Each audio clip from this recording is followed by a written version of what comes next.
This building is meant to resemble a Chinese palace. It cost $4.5 million and took 5 years to build. And it came about because of this man's long-time dream of bringing a pair of VIPs from China to his homeland. The VIPs in question? Very important pandas!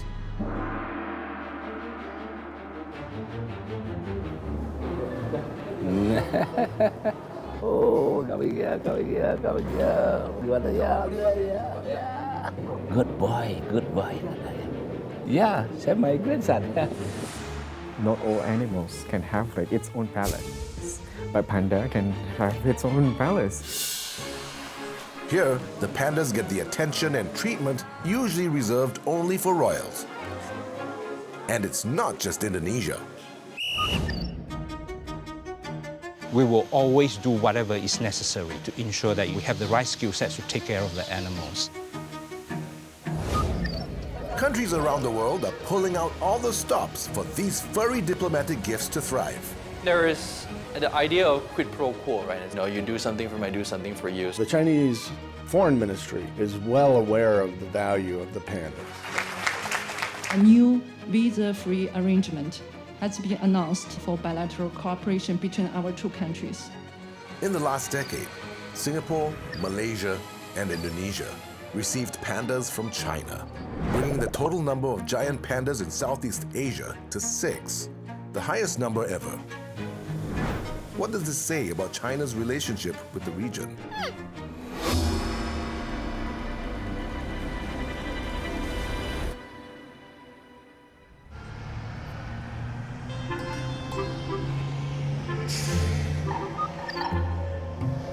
This is Taman Safari, Indonesia's most popular wildlife park, home to more than 8,000 animals and 400 species across the animal kingdom.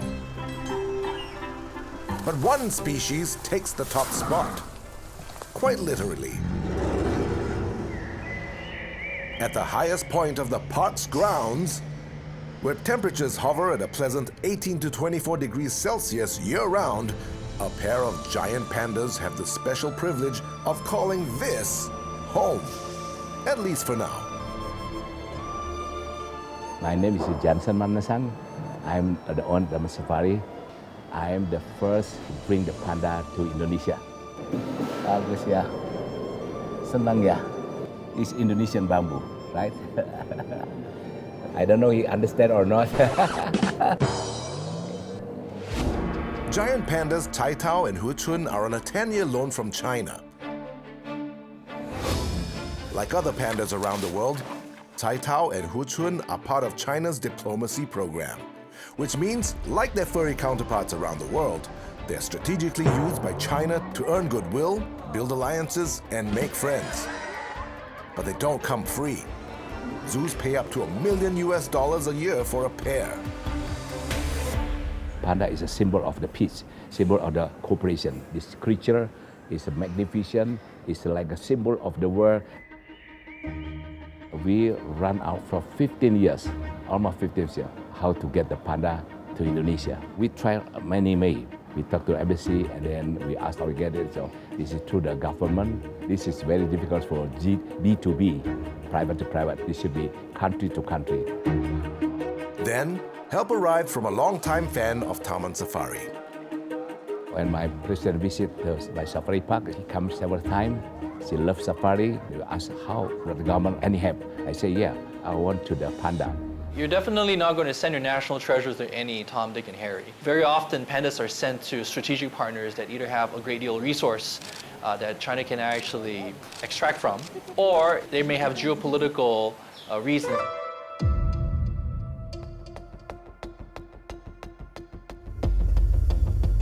China Coast Guard, 5302. This is Indonesian Coast Guard calling you. This is China Coast Guard. As information, sir, you are in Indonesian waters. I order you to leave this territory.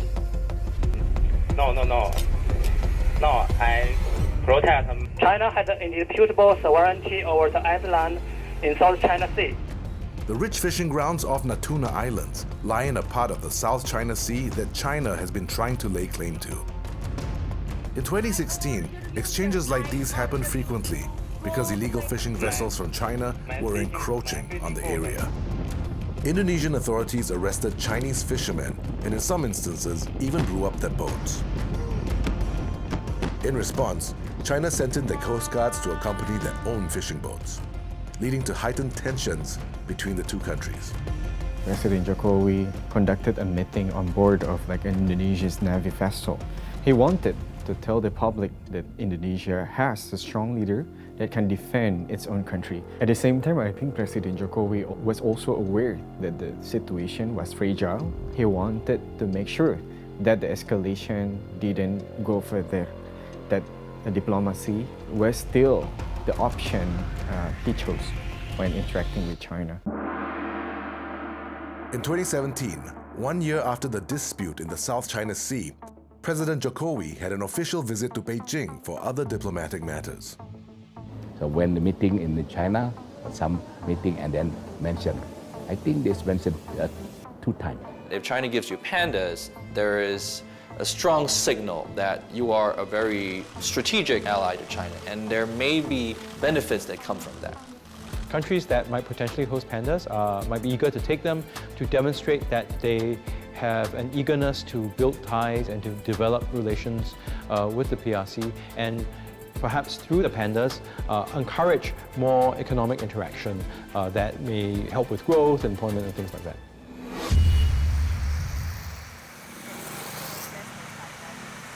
Welcome to Jakarta. We're at the heart of the city. And you know, Indonesia is developing. So many new buildings pop up every single month. You see the building, it is built by China. Indonesia gets a lot of infrastructure development that it needs in order to actually sustain its economy, to make it better. Even though it's the biggest economy in Southeast Asia, it still needs injections of funds, and China is willing to give that for growth. Just a few months after President Jokowi's visit to Beijing, Mr. Jansen secured the deal to bring a pair of pandas to Indonesia. This is the event when we signed the contract on behalf of Indonesian from Taman Safari for the panda.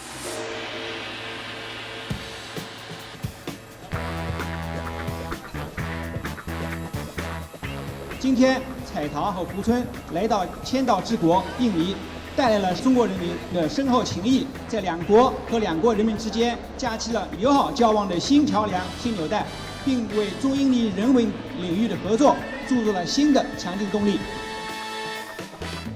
Feel very happy. I can express to my heart because this is like the God giving to us. It's heavy, right? You are 130 kilogram, right? And 130 centimeter height. There are 2 signs that we can interpret from the way China gave Indonesia panda. First, I think China wants to tap more into people-to-people cooperation, definitely. And the second one, I think China also wants to reward Indonesia for being cooperative. Even though face-offs continue to happen in the waters off Natuna Islands, Indonesia has never allowed the situation to boil over. Indonesia would rather maintain good relationship with China rather than having a military standoff with China in the South China Sea. We cannot deny the fact that China is the largest trading partners. So despite all these harsh interactions, it should not stop economic cooperation between Indonesia and China. Jokowi also, he's just being pragmatic. Since the pandas arrived in 2016, investments from China to Indonesia have increased from 1.86 to 6.83 billion US dollars in 2023. By giving a panda to Indonesia, I think there is a good momentum we can build on. Public perceptions toward China has been more positive than ever before. Indonesia and China relationship today is at the peak of our 2 countries' history.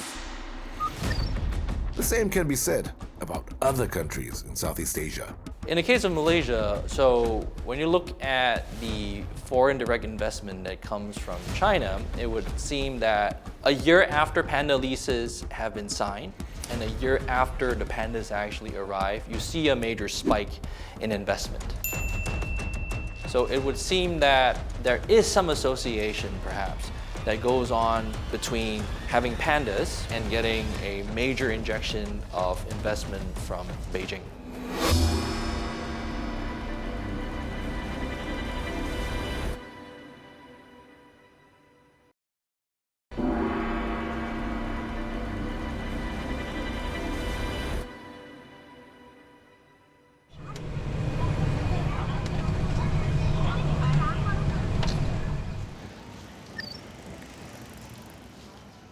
Do you know what a kalugo is?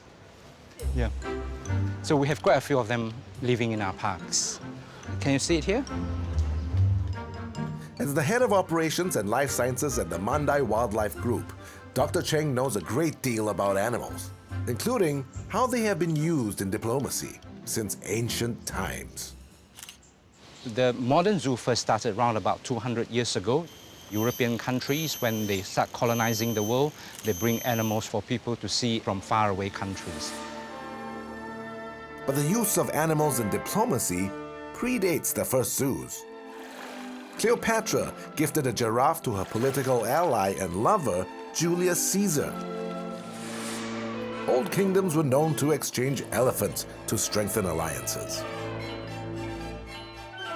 And as for pandas, legend has it that panda diplomacy started in 685 AD in the Tang Dynasty, when Empress Wu Zetian, the only woman to have ever ruled China, gifted a pair of pandas to the Japanese emperor.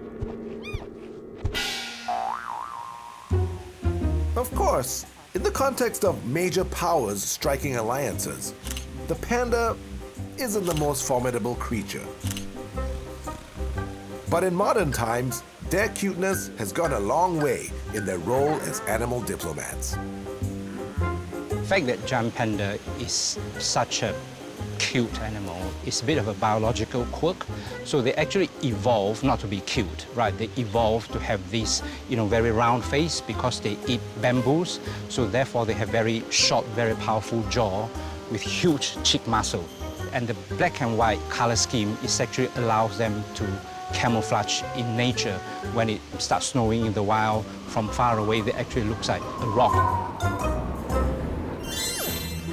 Pandas are very fuzzy and cuddly looking. They evoke sentiments of friendliness and a sense that there is no enmity or anything to be worried about. Never mind that they also eat a lot of garbage, but yeah. They do, like other bears, they'll rummage through the garbage and all that. The fact that they do project a friendly, cuddly, cute image has really helped the PRC from the 70s to the 80s to revise their image from the sort of more assertive Cultural Revolution kind of a state to one that seems more friendly and open and welcoming of Thais.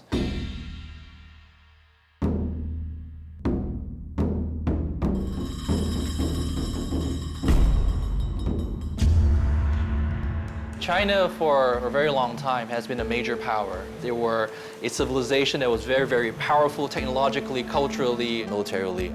And there were all these ships that were sailing in the South China Seas. But that ended in some ways when the century of humiliation actually occurred, where you see foreign powers coming in. That period from 1839 and 1949 is sort of a watershed part of Chinese history where China actually saw itself lose a great deal of sovereignty, territory, dignity. In many ways, China is probably trying to return to its former glory, but to also do this in its capacity as a big brother. Xi Jinping's idea was to use the Belt Road Initiative to sort of rejuvenate China. Geopolitically, it needs to sort of establish its influence in its backyard.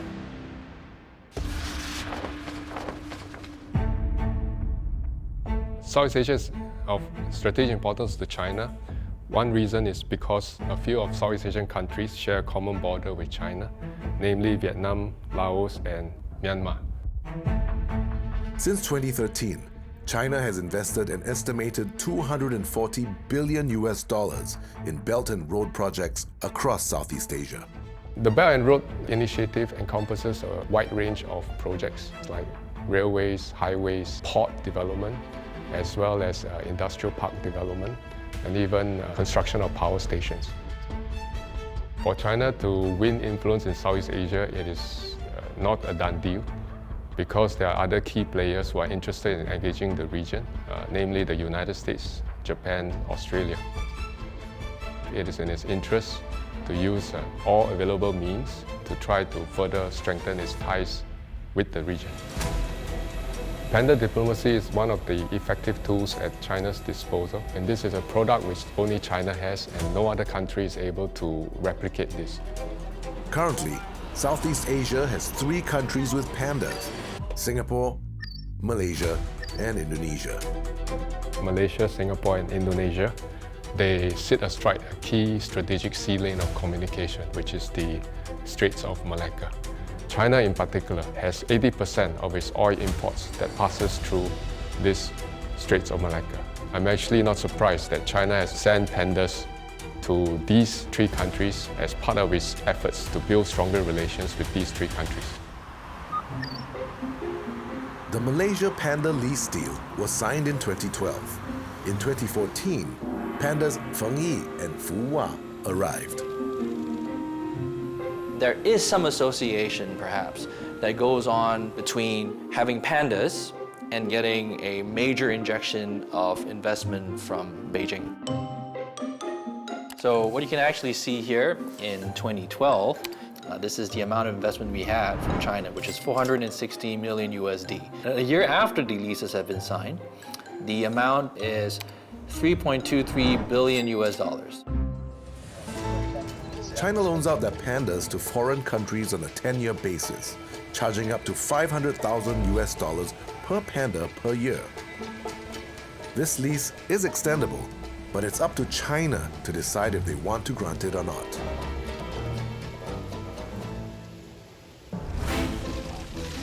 No one really knows what goes on in the negotiation of these panda deals. But insiders quoted by news articles say that before President Xi decides whether to grant a country pandas, the head of state is required to ask for them in person. It wouldn't be surprising for me if there is that unwritten rule. I would say that if you are interested in borrowing national treasure, I think that's just a question of decorum. It's a PR thing. China wants to make sure that the beneficiary country is seeing that a political leader endorses like the panda. Basically shows China that, you know, we like what you're doing and we welcome your initiative, which is panda diplomacy. Kidding, sir?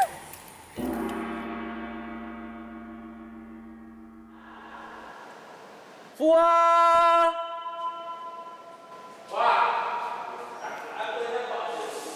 Feng Yi! Feng Yi! Malaysia's Zoo Negara has been called one of the best caretakers of giant pandas in the world by the Chinese government. Feng Yi, good girl lah. Cepat, kau lah. Eh, naughty, naughty girl. Kau lah. In most zoos, pandas are notoriously difficult to breed. Feng Yi, come here. Hey, Feng Yi. Female pandas only ovulate once a year, so the pandas only get 1 chance in the entire year to get pregnant. Yet, Malaysia's pandas have had 3 cubs, Nuan Nuan, Yi Yi, and Sheng Yi, in a short span of 6 years. Yang pertama, dan kerajaan negeri China sendiri is macam surprise. Kata, wah, kan, sangat cepat. Every 2 years pregnant. Oh, Malaysia very good, she said. Some zoos go through their entire lease period without even producing 1 cub. I mean, Malaysia has 3 cubs and in a very short period of time. So China has basically sent panda experts to say, you guys are doing great, you're one of the best zoos out there. Dia satu macam tuah lah, laki. Pasangan tu ada selesa di sini. In this $4 million US temperature-controlled enclosure, the pandas want for nothing. They get freshly harvested bamboo, an assortment of fruit 6 times a day, and they're also never short of entertainment. Quick, quick! It was for Fua. Now to see Fua like or not.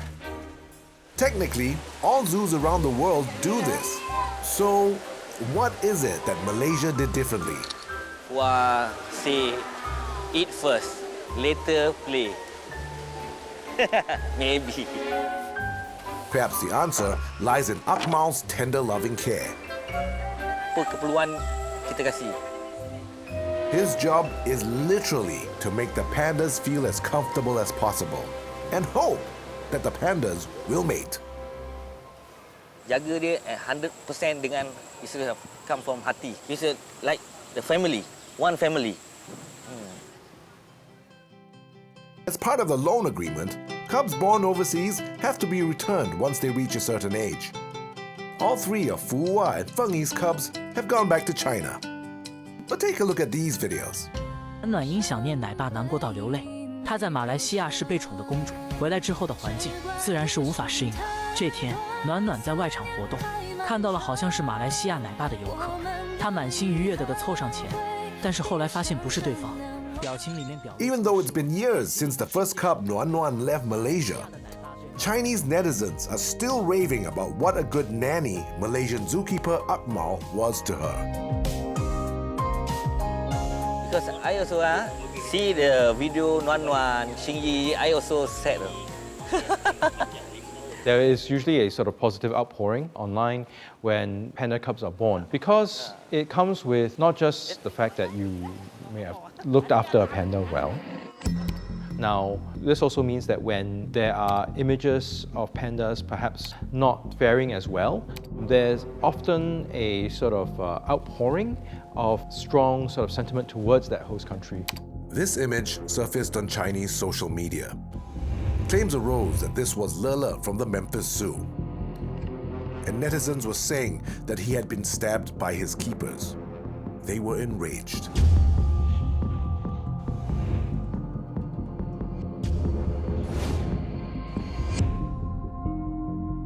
Pandas, they have become associated with not just the PRC, but China as a country and a people and a culture.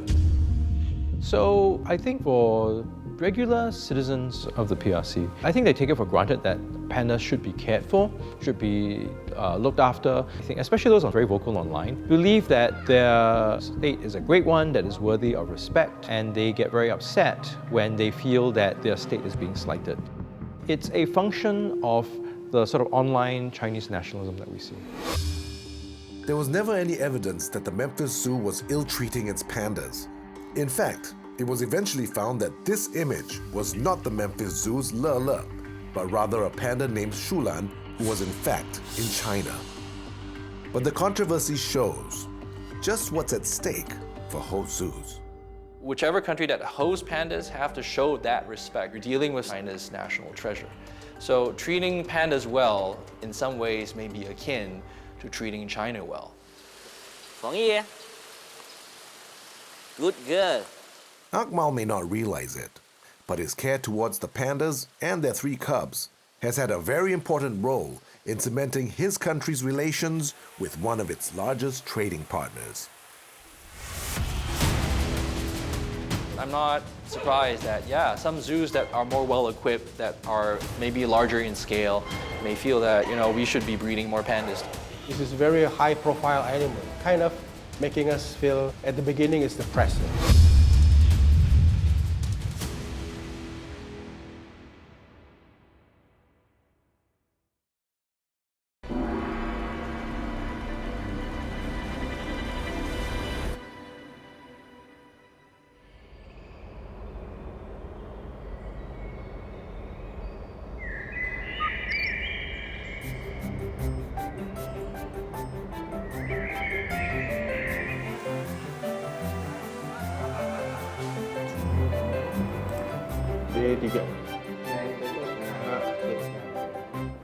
Back in Indonesia, Dr. Bongot and team have been trying for a panda since 2020, but it hasn't been easy.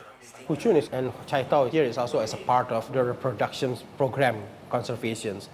It means that everybody want to have a baby from here because this baby from Chai Tao in Huchun will represent a new genetic to giant panda populations. Giant pandas are solitary animals, meaning they prefer being alone. The only time they come together is when it's mating season. In the wild, they can choose from a pool of other pandas to mate with. But in most zoos, pandas only have one choice. So, trying to get them to mate is like hoping a blind date will go well. Chaito, he liked to have a human presence. So he presenting to the people, okay, smiling, acting, rolling like that. Very cute boy. It's different with Huchun. If I can compare to woman, it's very elegant, like a model. Walking is very, he's good manner. She's tall also. It appears that Huchun and Cai Tao just don't seem to be that into each other. Maybe the male is unexperienced, the female is bigger than the male. Maybe Chaito have to more brave, yeah, I think so, yeah. But that's not to say they haven't tried. The few times Dr. Bongot and team tried to get the pandas to mate, it resulted in what we call a pseudo-pregnancy. That's when the female panda exhibits pregnant behavior, even though she may not be pregnant. So this is the nesting box of Huchun, our female giant panda. You see, this is the very big lock. It used to be a lot of big lock like this, and then using her claw and her teeth, Huchun will rip off to the small pieces to make this. This has happened every time after the mating. This is the insurance behavior of the giant panda. So even though she doesn't have an embryo on her reproductive tract, she always make this to prepare. So next year, we will put together the panda to see their behavior. Chai Tao and Huchun more confidence to do natural mating. But if it's not success, we will continue to the artificial inseminations next year. We hope that this year we'll have a breakthrough to have a baby.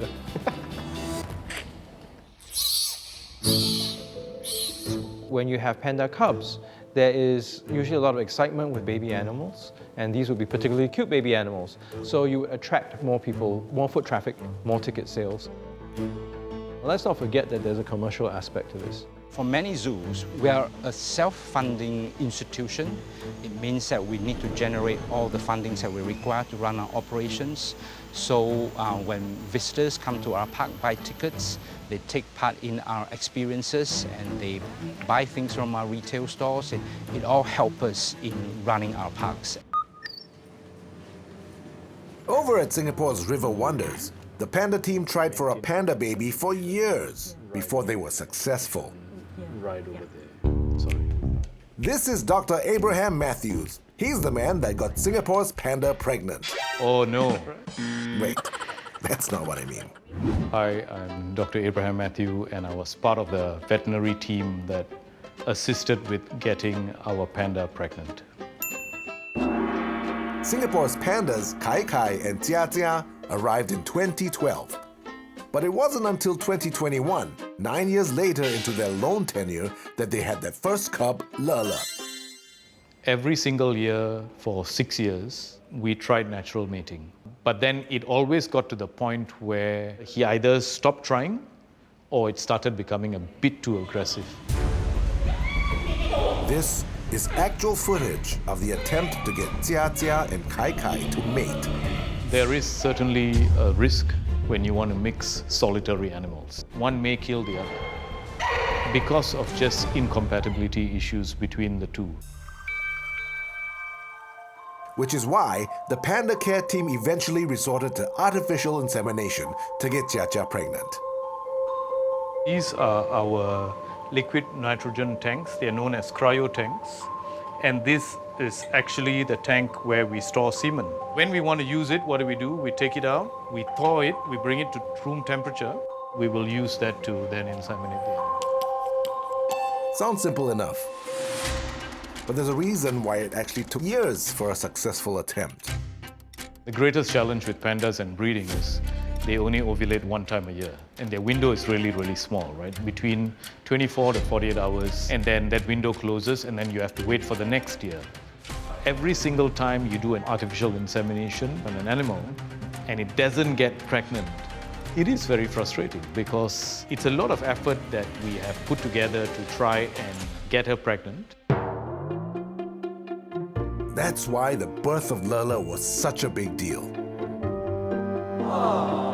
Cute, right? But did you know that newborn giant pandas don't look anything like this? This is the moment Lele was born.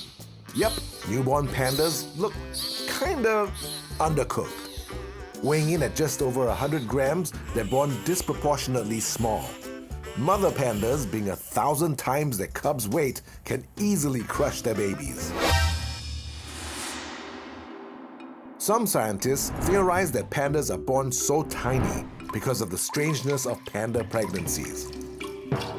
After an egg is fertilized, it can spend months floating around the womb before implanting on the uterine wall.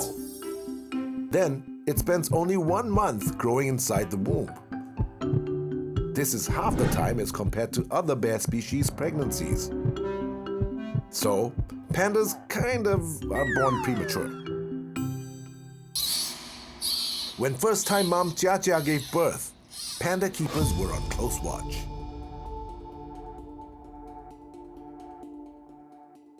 We didn't know how she would react, because giant pandas who are new mothers may actually reject the cub. So, of course, we were all very nervous. When she first picked up the cub, she was unsure, like, hey, and she was kind of holding it, kind of like by the head area, the neck area. Then I was like, okay. Honestly, we were ready to reach out and take the cub. She dropped him once, then immediately she cradled him, and we knew that, okay, this is a very, very good sign that she instinctively, protected and cradled the cub. When Lele was born, I actually started crying. Yeah, it's that exciting to us. Breeding hasn't always been an important part of the Panda lease program.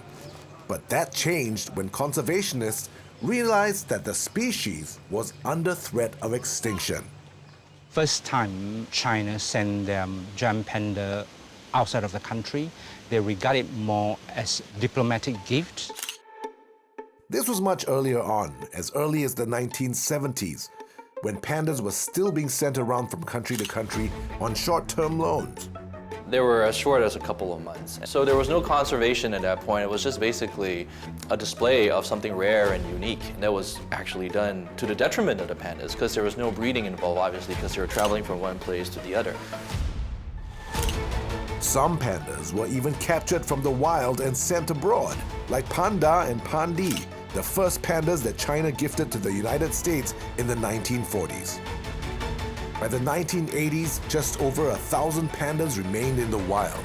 They were scattered over a few mountain ranges in south-central China. In 1990, the giant panda was classified as endangered by the IUCN, the official body that assesses the conservation status of wildlife around the world. WWF realized that the pandas are endangered, and they talked to Deng Xiaoping at that point to sort of convert the program into something that was short-term to long-term to breed pandas. And luckily, the Chinese government agreed. The evolution of the conservation program of sending the giant panda overseas, they modified it over the years to looking at what is the best outcome for the welfare for the animals and improve breeding reproductive outcome for the giant pandas. It turns out, this move towards a more conservation-focused lease program would catapult panda diplomacy into even greater popularity. You're trying to save an endangered species, and countries who get on board are also part of that program. It's also done for a very noble reason. Zoos see this as a real hallmark of being a great zoo. We were constantly determined to try to get our panda pregnant. When we were able to do that with a lot of work put into it, it is certainly an achievement, and I think it's something that we can be very proud of. The panda is for us uphold for the conservation is highest. So when we can join this panda conservation, it is the highest for the level in the world. I mean, just Lele, when Lele was born, the entire nation came to see him. It's that amazing. Which other animal do you know that can actually have that kind of a pulling factor? Now that conservation was the focus of these panda lease agreements, the conditions for the care of pandas under the lease program became a lot stricter. The Chinese set a very high standard on what is to be done. Millions of dollars have been spent to create a beautiful habitat for these animals. We need to sign a set of agreements. It's very, very detailed to make sure that, we have the right type of facility, right climate control environment. We need to have the right staff members with the right skill sets to take care of them. And the right type of nutrition, giant panda being a highly specialized feeder. We need to make sure that, we can continue a daily supply of the right bamboo species for the pandas. That means sending different samples of bamboo to China for the pandas to choose from, so that host countries can plant the pandas' preferred bamboo species before their arrival. Of the 60 species of bamboo that pandas can eat, Taman Safari in Indonesia has planted 19 species in the park's grounds. Each day, a few of these varieties are served to the pandas on a rotational basis. It's a yellow bamboo. This is favorite for the chai tao. And our SOP is to give 3 species per day because we believe that every bamboo that have their own specific nutrition. They can eat about 10 or 20 kilo per day. So we provide 70 to 80 kilo, and then they will be selective for the food.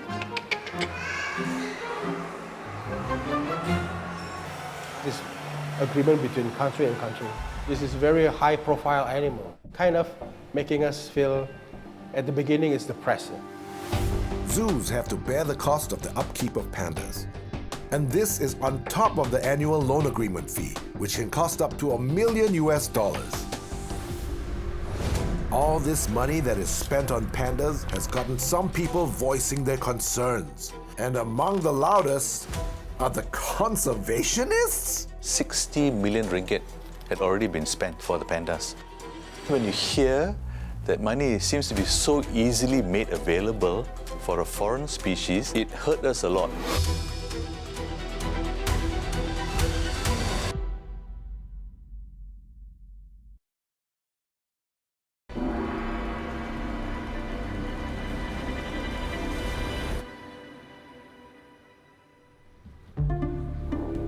This is Dr. Dionysius Sharma, or Dr. Dino for short. When Malaysia signed the Panda Deal in 2012, he was the head of WWF Malaysia. And he wrote this public letter.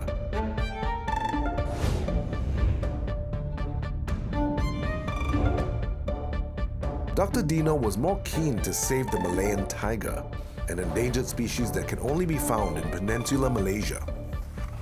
Ooh, so this is interesting. This is actually a map that shows the global distribution of tigers, historically and in present. Do you think you'll ever see a tiger in the wild? You hope to. I've never seen a Malayan tiger in the wild. Maybe when the numbers were high and in the thousands, the chances would have been higher. But now it's very unlikely that you may see a tiger in the wild. The Malayan tiger is to Malaysia what the giant pandas are to China. Both animals are meant to be the symbol of the nations. Malayan tigers are a symbol of strength, courage and bravery, and they are rampant on the crest of the coat of arms of the country, the Jata Negara. Unfortunately, the Malayan tiger faces many threats today, from habitat loss to getting killed by poachers. And since they're found only in Peninsular Malaysia, conservationists have been racing against time to raise more awareness about the fate of this species, but with little progress. So when Malaysia signed their Panda Deal in 2012, many other conservationists were up in arms over the government's decision to funnel resources elsewhere. I received the news in sort of mixed feelings. On the one hand, I was actually quite pleased that actually more Malaysians could get this chance now to see pandas. As a conservationist and as a wildlife biologist, very quickly other concerns set in. In 2014, then Minister of the Environment made an announcement that some 60 million ringgit had already been spent for the pandas, building the enclosure at the zoo and all the facilities required to keep the pandas. We were also at that time struggling very hard to save Malaysia's own megafauna, You talk about the elephants, the orangutans in Borneo, the Malayan tiger. But then when you hear that money seems to be so easily made available for a foreign species, it hurt us a lot, to be honest. Around the time the Panda Deal was signed, there were 500 Malayan tigers living in the wild. Today, less than 200 remain. What will happen if the tigers go extinct? That will surely impact the pride of the country. If you look through the national budget of Malaysia, you would notice a special section just for the giant pandas. Each year, about 4 million ringgit is allocated to the pandas. That's the equivalent of almost $900,000 US. Considering Malaysia has had their pandas for 10 years, that's about 40 million ringgit that has been pledged to this foreign species. And according to Dr. Dino, 60 million ringgit has been spent on infrastructure costs for the pandas. That's 100 million ringgit, or about 20 million US that has been spent on the upkeep of China's pandas. Many zoos have successfully bred pandas, but there's no one else that can help save the Malayan tiger. So the responsibility is on our shoulders. Malaysia's panda lease is just weeks away from expiring. Ada soal giant panda yang menguruskan sedikit kerana ambassador is here that panda is due to be returned. I think I will take it up with the Chinese government, to President Xi Jinping, to see some mechanism whether we can extend the period of Panda Stay in Malaysia.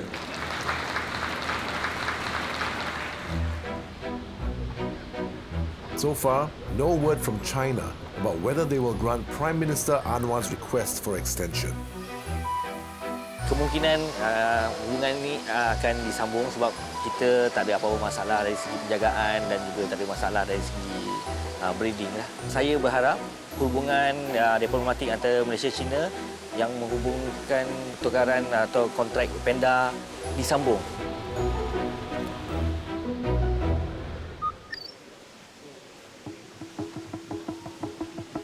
This is Lala today at 2 years old. And in 4 weeks, Singapore will have to say goodbye to him.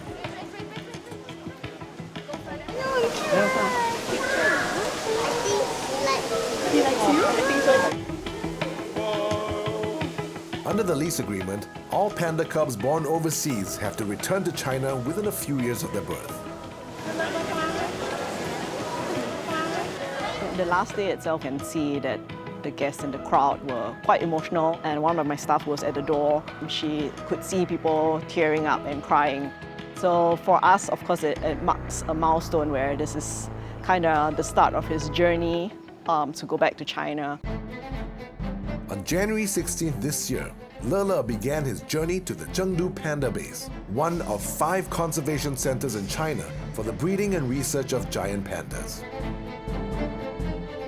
And for this important journey, Lala had an entire Singapore Airlines cargo plane chartered just for him, and a few special caretakers. And every time we went up the crate to check on him, and he's like, "Oh, you guys." And then he's like, "Yeah, I'm eating here." We were actually very happy when we see him, very comfortable throughout the journey. He was really just having a ball of time on the SQ flight, especially chartered just for him. Upon arrival in China, our Chinese counterparts would take over completely. I think I didn't get to say bye in a way that I would have liked to, spend a little bit more time and say that, hey, take care and all that. So it was kind of a bit sad on that part, but at the end of the day, we are kind of like foster parents. Lala, like all pandas born in captivity, contribute to what scientists call an assurance population, a panda bank of sorts, which forms the gene pool that will keep the species going.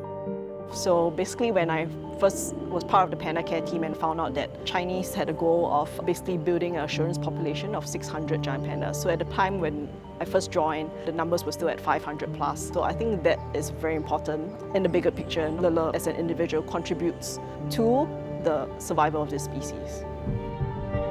Today, China has exceeded the target of 600 pandas in conservation centers. Since the 1990s, China has received more than $300 million from Panda deals, and this money has also helped with panda conservation in the wild. The number of wild pandas has increased by almost 70% in the past 3 decades, to more than 1,800 today. Giant pandas are now classified as vulnerable, a step up from the 90s when they were first declared endangered. It's actually kudos to the Chinese government for what they started. Actually, they really had foresight to save their own iconic panda. The fact that the giant panda has this well-managed program behind it, that all of this fandom, that people's passion can be channeled into helping the long-term survival of the species. I think that is something to be celebrated.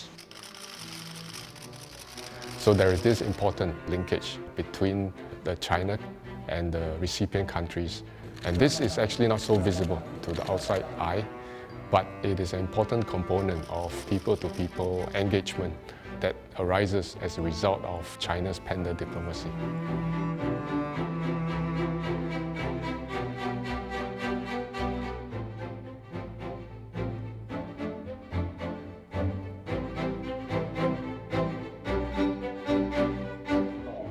这是乐乐啊，你可以看到乐乐现在还是过得挺好的。乐乐，拜拜。See you later. Next time.